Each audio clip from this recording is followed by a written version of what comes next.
प्रिय साथियों, gas testing examination के लिए गैस टेस्टिंग का केमिस्ट्री भाग पार्ट 3 जो है गैस टेस्टिंग का, ये मैं कंटिन्यू कर रहा हूं।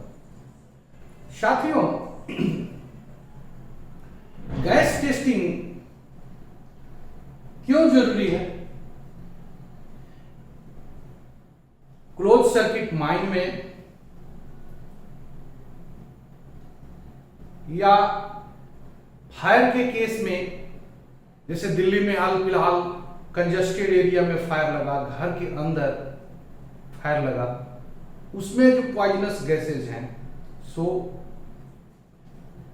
या कुआं में देखिए, वो कुआं सफाई करने गया, वहां पर गैस लगा डिफरेंट, तो ये गैस क्या है नहीं है, ये गैस टेस्टिंग सर्टिफिकेट वाले इस चीज को अच्छी तरह से समझते हैं।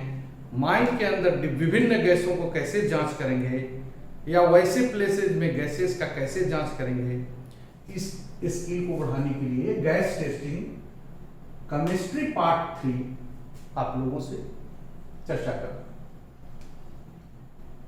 अब मैं केमिस्ट्री से रिलेटेड कंपाउंड किसे कहेंगे? कंपाउंड 2 और मोर एलिमेंट केमिकली कंबाइंड, तो उसको कंपाउंड कहते हैं। 2 या 2 से अधिक तत्वों का रासायनिक संयोग से बना हुआ जो पदार्थ है वो कंपाउंड कहलाता है। केमिकली कंबाइंड होता है। केमिकली कंपाउंड का उदाहरण यहां पर मैं दिया, वाटर, पानी, H2O जिसको बोलते हैं। अब ये हाइड्रोजन और ऑक्सीजन का केमिकली कंपाउंड है। हाइड्रोजन बर्न करता है, खुद जलता है। ऑक्सीजन बर्निंग को सपोर्ट करता है, टू सपोर्ट बर्न। दोनों कंबाइन हो गया बाय वेट, हाइड्रोजन 1 और ऑक्सीजन 8 के रेशियो में है, 1:8 बाय वेट। ये जलता है हाइड्रोजन, ऑक्सीजन जलने में सपोर्ट करता है, लेकिन दोनों का प्रॉपर्टी जलाने का सपोर्ट करता है। लेकिन ये जब कंबाइंड हुआ तो एक इंटायर केमिकली कंपाउंड हुआ, तो दोनों के जो अवयव हैं उसकी प्रॉपर्टी से एक डिफरेंट प्रॉपर्टी डेवलप हुआ, वाटर, जो एक्सटिंग्विश करता है, आग को बुझाता है। इसी को कहते थे हम केमिकल जो चेंजेस होते हैं। ये केमिकली चेंज इंटायर चेंज हो सकते हैं, इसके प्रॉपर्टीज डिफरेंट हो सकते हैं, डिफरेंट कंपाउंड बने। तो ये कंपाउंड का एक उदाहरण है। इस टाइप का और जो उदाहरण है, जो माइनिंग में या गैस के स्टडी में, गैस टेस्टिंग के बारे में जानिएगा तो जरूरी है। उस चीज को मैं नीचे शेयर कर रहा हूं।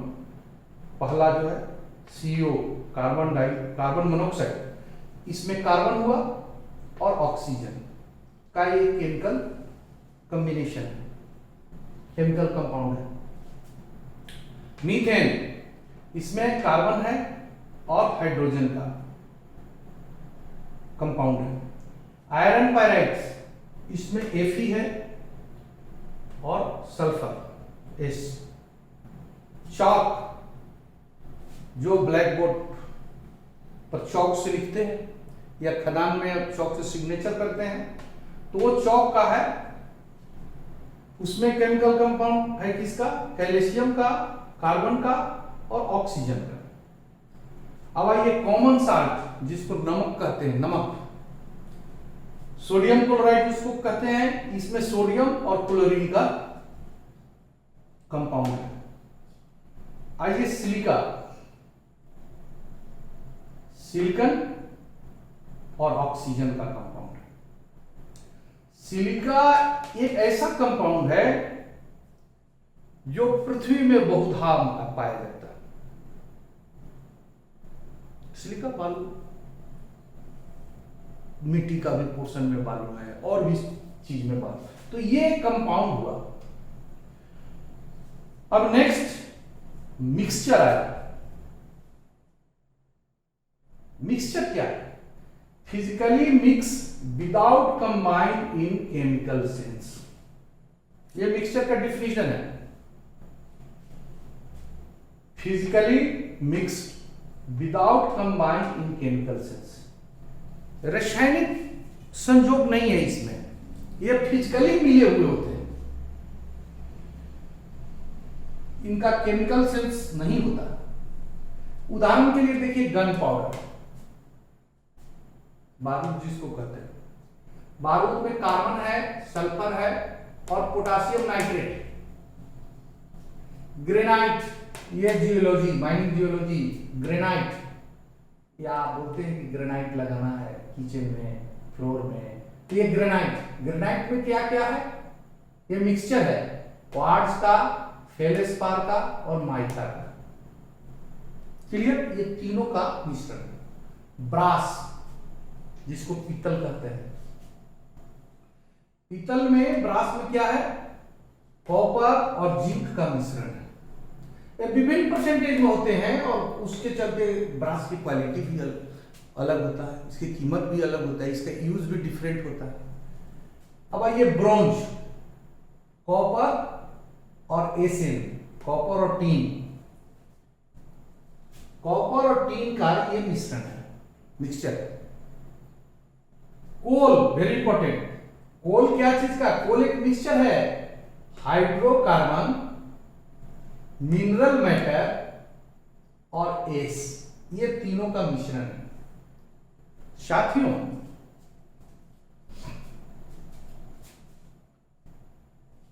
ये मिश्रण ब्रास, ब्रॉन्ज, गन मेटल, इस टाइप का चीजें जो उदाहरण हम ला रहे हैं, ये माइनिंग में, माइन मशीनरी में या माइनिंग इक्विपमेंट में बहुत सारे यूज होते हैं मटेरियल।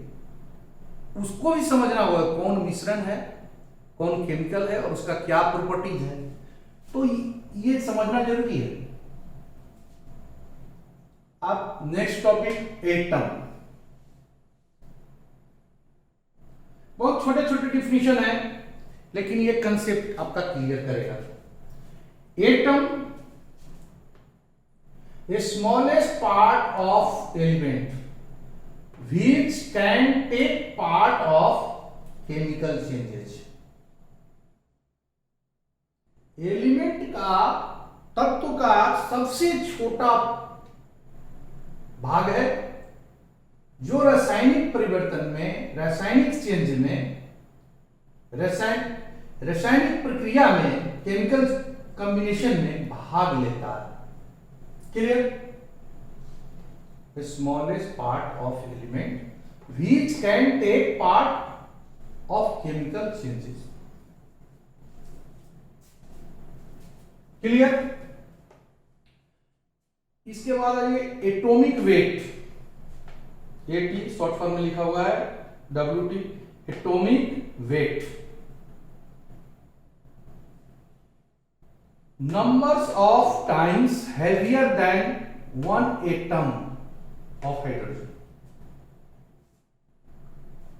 एटॉमिक वेट किसे कहेंगे? कोई भी एटम हाइड्रोजन से कितना गुना भारी है, जितना गुना भारी है उतना उसको एटॉमिक वेट कहा जाएगा, उस एलिमेंट का, हाइड्रोजन से तुलना करते हैं। एटॉमिक वेट हुआ।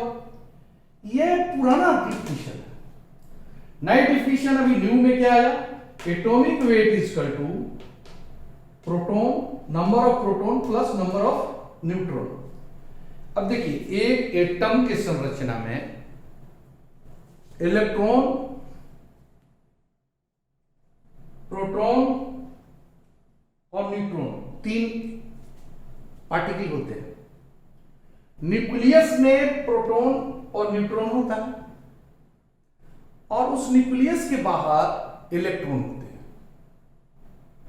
एटॉमिक कंस्ट्रक्शंस, एटम का जो कंस्ट्रक्शन है, उसकी संरचना है, उसमें प्रोटॉन और न्यूट्रॉन न्यूक्लियस में रहता है और इलेक्ट्रॉन बाहर रहते हैं, इलेक्ट्रॉन निग्लिजिबल वेट के होते हैं, तो ये ही वेट है मेन। तो ये दोनों को जोड़ देने से एटॉमिक वेट मिल जाएगा। एक एटम में कितने प्रोटॉन है प्लस कितने न्यूट्रॉन, तो ये हुआ एटॉमिक वेट। क्लियर? एक चीज और ध्यान देने वाली है, न्यूक्लियस में जितने प्रोटॉन है ये पॉजिटिव आयन वाले होते हैं, पॉजिटिव चार्ज। तो जितने नंबर ऑफ प्रोटॉन यदि होगा न्यूक्लियस में, उतना ही नंबर ऑफ इलेक्ट्रॉन्स बाहर में होंगे उसके। इसको number of proton equal to number of electron, इसको कहते हैं एटॉमिक नंबर। तो एटॉमिक नंबर कहते हैं, तो यहां पर एटॉमिक नंबर प्लस न्यूट्रॉन भी कह सकते हैं, या इलेक्ट्रॉन का संख्या प्लस न्यूट्रॉन। ये चीजें जो है एटॉमिक वेट का न्यू डिफिनेशन हुआ। अब मोलेकुल आएगा। मोलेकुल क्या है? अणु, जिसको बोला जाता है अणु। अणु या molecule smallest quantity of substances exist independently normal properties. किसी भी वस्तु का सबसे छोटा क्वांटिटी, छोटी मात्रा, जो स्वतंत्र रूप से अपना नॉर्मल प्रॉपर्टी रखता हो, उसको मोलेकुल कहते हैं। क्लियर? मोलेकुल माने अणु। अणु वह छोटा मात्रा किसी सब्सटेंस का है जो स्वतंत्र रूप से सामान्य गुणों के साथ रहे। क्लियर? यहां उदाहरण दिया हुआ है, एटम, मोलेकुल। हाइड्रोजन का H से डिनोट करते हैं एटम, तो मोलेकुल को डिनोट करते हैं H2। नाइट्रोजन N हुआ, मोलेकुल N2। एटम ऑक्सीजन, और मोलेकुल में O2 भी होता है, O2 और O3 जिसको ओजोन कहा जाता है, O3। यानी ऑक्सीजन का मोलेकुल जो रूप है, दो ठो नॉर्मल फॉर्म में रहता है। क्लियर? अब यहां पर वी डिनोट टू मोलेकुल लाइक। जब दो मोलेकुल कहा जाएगा, किसको? दो अणु किसको कहेंगे? तो जब H2 का एक अणु है उसमें दो लिखेंगे तो दो अणु, यहां पर 3 लिख देंगे तो 3 मोलेकुल हो जाएगा। 2 मोलेकुल को लिखने के लिए 2 साइड में लिखेंगे, 2N2, 2O2। क्लियर? यदि 5 मोलेकुल ऑफ हाइड्रोजन लिखना होगा तो 2 को मिटा करके क्या लिख देंगे? यहां मिटा करके क्या लिख देंगे? 5। क्लियर? लेकिन यहां 2 मोलेकुल का उदाहरण दिया हुआ है, तो 2 मोलेकुल का उदाहरण दिया हुआ है तो 2 यहां लिखना होगा। क्लियर? अब कंपाउंड मोलेकुल्स क्या है? ये तो एक एटम का मोलेकुल बताया। कंपाउंड मोलेकुल्स जैसे मीथेन कंपाउंड है, उसमें 2 एलिमेंट्स का यौगिक कंपाउंड है, CH4, कार्बन और hydrogen. CO, carbon monoxide, COO। H2O, hydrogen के 2 एटम्स और ऑक्सीजन का 1 एटम्स। कैल्शियम कार्बोनेट, कैल्शियम का 1, कार्बन का 1 और ऑक्सीजन का 3 एटम्स। तो ये कंपाउंड मोलेकुल्स है। मोलेकुलर वेट, एक मोलेकुलर का भी अपना वेट होता है, इसको भी हाइड्रोजन से ही तुलना करते हैं। Clear? Molecular weight numbers of times heavier than 1 atom of hydrogen. एक हाइड्रोजन से कितना गुना भारी है, इसको हम कंपैरिजन। एग्जाम्पल के रूप में कार्बन, कैल्शियम कार्बोनेट जिसको संगमरमर कहा जाता है। क्या कहा जाता है? मार्बल। मार्बल का ये केमिकल फॉर्मूला है कैल्शियम कार्बोनेट। कैल्शियम कार्बोनेट का मोलेकुलर वेट कैसे निकालेंगे? कैल्शियम का एटम नंबर, एटॉमिक वेट कितना होता है? कैल्शियम का एटॉमिक 40 एटॉमिक वेट हुआ। कार्बन का 12 एटॉमिक वेट हुआ। जो पिछले क्लास में मैं बताया हूं कि विभिन्न एलिमेंट का एटॉमिक वेट क्या है। तो इसका एटॉमिक वेट निकालना है तो कैल्शियम का 40, कार्बन का 12 और ऑक्सीजन का 16 होता है, तो 3 परमाणु है तो 16 इंटू 3 48, सबको जोड़िए तो ये 100 हो जाता है। कितना सुंदर है, देखिए 100। मार्बल का एटॉमिक वेट 100 होता है। क्लियर? अब आइए VD। VD क्या है? वेपर डेंसिटी इसको कहते हैं।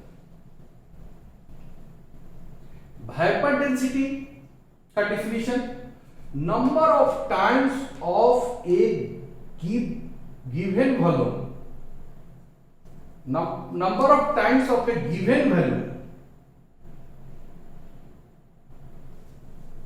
ऑफ गैस, कोई भी गैस का दिया हुआ volume is heavier than same volume of hydrogen, तो उसे हम कहते हैं वेपर डेंसिटी। वेपर डेंसिटी का मतलब है किसी गैस का वेपर डेंसिटी, उस गैस के जो वॉल्यूम है वो हाइड्रोजन के उतना ही समान वॉल्यूम से कितना गुना भारी है ये बताता है। तो वेपर डेंसिटी ऑफ एयर कितना होता है? ये vapour density of air 14.5। Specific gravity, specific gravity का मतलब है number of times of A given volume of gas is heavier than same volume of air. इसको एयर से तुलना करते हैं, एयर से कितना गुना भारी है। स्पेसिफिक ग्रेविटी निकालने के लिए किसी गैस का स्पेसिफिक ग्रेविटी निकालने के लिए फॉर्मूला क्या है? Specific gravity of gas equal to vapour density divided by air से तुलना करना है तो एयर का जो वेपर डेंसिटी है 14.5। ये मैं क्यों पढ़ा रहा हूं? ये समझने से आपको क्लियर होगा कि माइंड में डिफरेंट डिफरेंट जो गैसेज हैं, कौन भारी है, कौन हल्का है, कौन हवा से नीचे रहेगा, कौन हवा के ऊपर रहेगा, तो ये जानना जरूरी है, वेपर डेंसिटी और स्पेसिफिक ग्रेविटी। आपको गैस टेस्टिंग के एग्जामिनेशन में डायरेक्टर्स अब ये गैस की प्रॉपर्टीज में पूछ सकते हैं कि वेपर डेंसिटी कितना है उसका, स्पेसिफिक ग्रेविटी कितना है इस गैस का, तो ये समझना पड़ेगा। इसलिए इस चीज को क्लियर समझिए कि वेपर डेंसिटी का मतलब है उस गैस का एक वॉल्यूम का weight divided by same volume air का वेट। तो ये हुआ गैस टेस्टिंग का केमिकल पार्ट 3। धन्यवाद। मैं समझता हूं आपको अच्छा लगा होगा।